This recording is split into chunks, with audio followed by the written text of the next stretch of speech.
Greetings, my beautiful ladies. Today I'm excited to really continue sharing with you about this book of Daniel.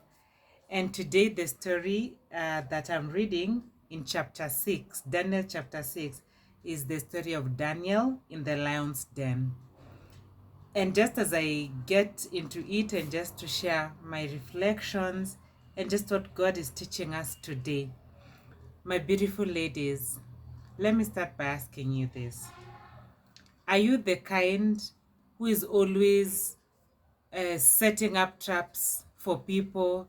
You're always conspiring, you know, to put people in trouble for your own benefit.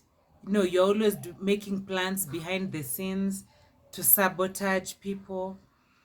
This world is really harsh. And I hear, especially for those in the business world, I think it can really get cutthroat when competition is very stiff. And, like people really do things so that you can get that tender. And even at the workplace, I mean, people do things just so that you can get what? A promotion at the expense of someone else. So as we think about that, and as you just reflect about what is your mindset, are you the kind of person who is always, you're looking at people and just seeing, actually, I would say it's jealousy. Now, in this story of Daniel, so we're talking about King Nebuchadnezzar. So the king died, and then his son took over, Belshazzar. And then because he was also proud, really proud, and he did some really bad things, and Daniel interpreted a certain dream for him, and he died. When he died, King Darius took over. Now, what happened when this king took over? He appointed 3 ministers. And one of these ministers was who? Was Daniel. But Daniel, by now we know, he was special, he was extraordinary, and that's why he was really loved by King Nebuchadnezzar. So Darius appointed 3 ministers, and Daniel was extraordinary of the three. And why? Because he had an extraordinary spirit in him. And these other ministers were not happy about it because the king was considering to set him over the entire kingdom so that he'll be more powerful than the others. And they did not want that. And I just want to pause there for a moment, so that we just reflect about even competition at the workplace. I can share more about the workplace because I'm not a business lady, but if you're a business person, I hope you can connect us and get the lesson or whatever it is that you do. So sometimes you're at the workplace and the opportunities, whether it's for promotion or whatever incentive is there, they are few. Now, as you're competing, looking at these ministers, you really don't know who the other people are. Daniel, in this case, had an extraordinary spirit. So you're competing with someone, a man who's faithful to God, a man who loves God. But I guess they didn't know that, or they just didn't realize the power that Daniel had. So Daniel, being the faithful person he was, and I know for you, my beautiful lady, you're faithful at your workplace, you're faithful with the tasks and the things that you are called to do. You do them with diligence, with honor, and you're trustworthy, right? So that's how Daniel was. So they knew we have to find something against him so that he doesn't get this promotion. So what did they do? Because this was a faithful man of God, they had to craft some law where they knew for sure Daniel is going to fall into that trap. So they decided to approach the king, and they said the king should set up like 30 days where people cannot worship any other human person, any other divine thing, except the king. But Daniel, being Daniel, honorable man, trustworthy, God-fearing, he could not do that. Every day, he continued to faithfully serve God, to pray, and he also faithfully served the king. And my beautiful lady, if I just pause there for a moment, when you're going through challenges at the workplace, let's say, and you can feel there's a fight, you can feel there's a resistance. Like you can really feel people are not for you, but you cannot quite tell why. Maybe it's because of envy or other interests that you're not aware. What do you do? Does that affect how well you continue carrying out your tasks? I think the great lesson that we're learning from Daniel here is that even with those challenges, stay faithful to the cause. Keep doing what you're asked to do. Keep doing your work. Keep taking your responsibilities, with seriousness and serving faithfully. Anyway, so as the story continues, um, so they definitely find Daniel at fault. So one of those days they find Daniel praying, and alas, they already had managed to convince the king to set up a decree that anyone who's found worshiping any other god except him is going to be thrown into the den of lions. And there's something I noticed. Verse 15, this is Daniel chapter 6, verse 15 says, the king was deeply grieved at this news. You see, the king is a good man, but then a king cannot go against his own word. Under the law, they say under the law of the Medes and Persians, every royal prohibition or decree is irrevocable. So the king had to keep his word. So Daniel was thrown into the den of lions. This really saddened the king.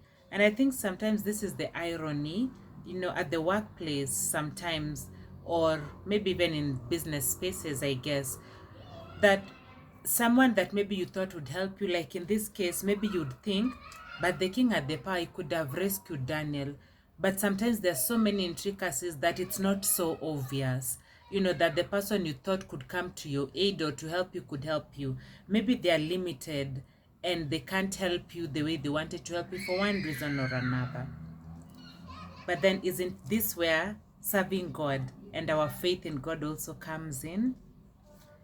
So the king just, he was restless. And then as we continue in verse 21, later on, the king decided to just go and visit Daniel to just see, this God that you serve, has he rescued you? And I'm telling you, there was a response. So Daniel was in the den of lions. He was not hurt. He was not harmed.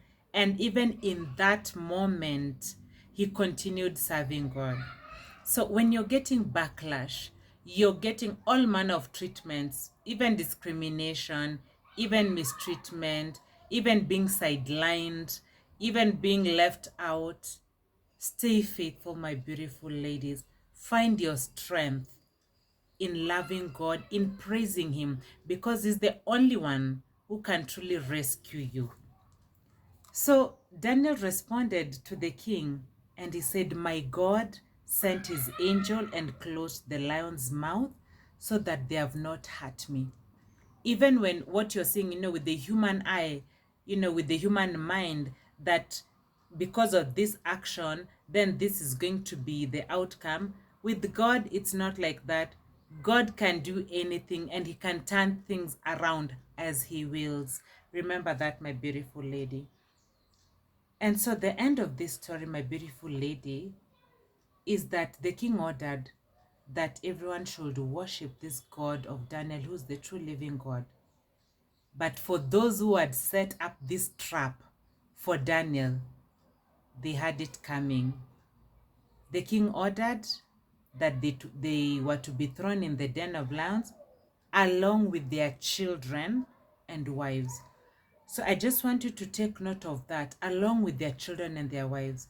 So my beautiful lady, this is the thing. When you're being malicious, when you're being envious, when you're plotting against your friend, yeah, you might be thinking that person is enemy, so you're plotting against them, but you don't know what is their relationship with God. You don't know what plan God has for this person, and you don't have a right really to sabotage and prevent someone's success. Why don't you just follow for you what God has ordained for you? And the thing is, when we cut other people's avenues, maybe to get income or breakthroughs, The repercussions are dire. So for these ministers who had plotted to King Daniel, they were thrown in that very den that they had thrown Daniel.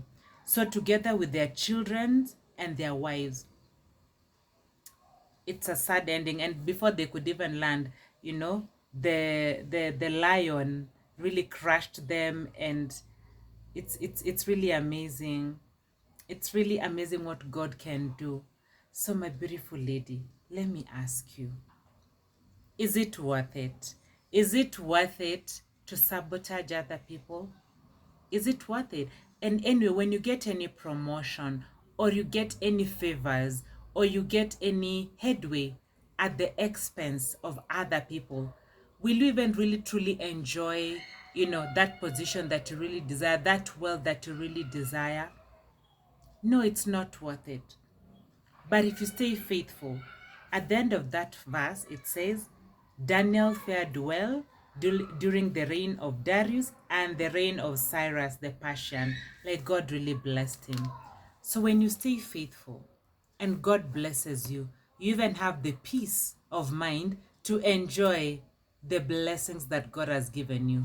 But when you're always conniving and you're always sabotaging other people and plotting against other people, you won't have peace and the ending will not be good for you. So I pray today, my beautiful ladies, that as we carry on, we want to be better, we want to achieve a lot in our careers, we want to make it. May we do this with honor. May we do this with humility. And may we do this faithfully, serving God.